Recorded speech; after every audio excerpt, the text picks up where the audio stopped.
This sensor costs about €1 and it lets your ESP32 measure distance without touching anything. Park assist beepers use this trick. Robots that stop before the wall use it too.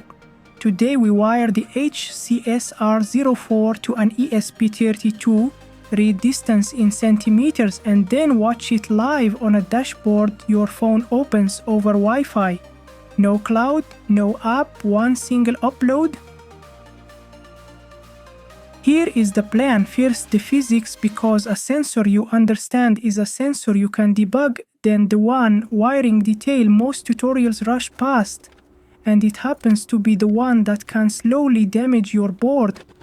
After that a plain serial test, and then my favorite part, a live web plotter served straight from the chip. Stay for the end where I compare the datasheet numbers against what my sensor actually measured on the bench. They do not fully agree. The whole idea is an echo. You shout at the cliff, you count the seconds, and you know how far away it is. This board does the same thing 40,000 times per second with sound too high for you to hear. The module has two metal cans. One is a tiny speaker, the other a tiny microphone. When you pulse the trigger pin, the speaker fires a burst of 8 sound waves at 40 kHz. The burst flies out, hits an object and bounces back. The microphone catches it and the board raises its echo pin for exactly as long as the round trip took. Now the math, and it is genuinely one line, sound travels about 0.0343 centimeters per microsecond in room temperature air. The echo time covers the trip out and the trip back, so we divide by 2. 20 centimeters away means the sound flies 40 centimeters in total, and that takes about 1160 microseconds. Drag the wall in the animation and watch the echo time stretch. That number moving is the entire sensor, there is nothing else hidden inside. Why 40 kHz and not something audible? 2 reasons. Higher frequencies bundle the sound into a tighter beam, and nobody wants a robot that clicks all day. Even so, the beam is not a laser. It spreads into a cone of roughly 15 degrees and the sensor reports the nearest thing anywhere inside that cone.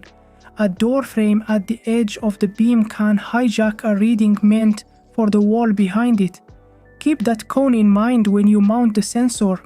One more thing worth pausing on. The sensor never measures distance. It measures time, and we compute distance from it. 4 pins, VCC goes to 5 volts, ground to ground, trigger to GPIO 5, 3 down, and now the trap. The echo pin answers at 5 volts, but ESP32 inputs are 3.3 volt parts.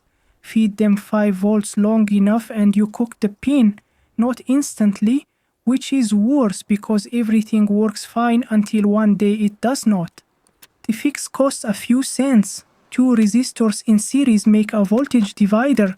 1 kilo ohm from echo down to a middle point, 2.2 kilo ohm from that point to ground, and the ESP32 read the middle.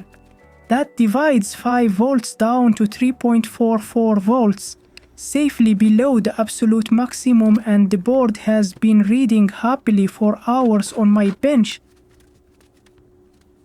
The sensor sits in a printed holder I call an OmBlock, which snaps onto the grid next to the ESP32. Before any dashboard, prove the wiring with the serial monitor. The test sketch is one file. It sends a 10 microsecond trigger, times the echo with pulse in, converts to centimeters, and throws away anything outside 2 to 400. Upload, open the serial monitor and move your hand in front of the sensor. The numbers should follow you smoothly, 30 centimeters, 20, 10, and back out. Now the part this project exists for, the ESP32 opens its own Wi-Fi access point and serves a full dashboard from its flash memory. Join the network and open 10.10.10.1. Your phone shows a big live number, a rolling chart of the last 100 readings, and cards for minimum, maximum, and average. It polls 5 times a second. Snapshot saves the chart as an image. Export gives you the raw data as a file. So the whole dashboard now sits inside the sketch as program memory strings, and the server streams it straight out of Flash. One file, one upload done. You flash the sketch, you join the network, the dashboard is there.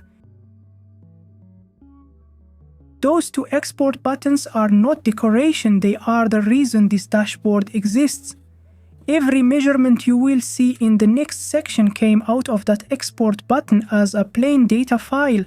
No lab equipment, no logging scripts, just a phone and a chart. When you build your own version, that button is what turns a demo into an instrument.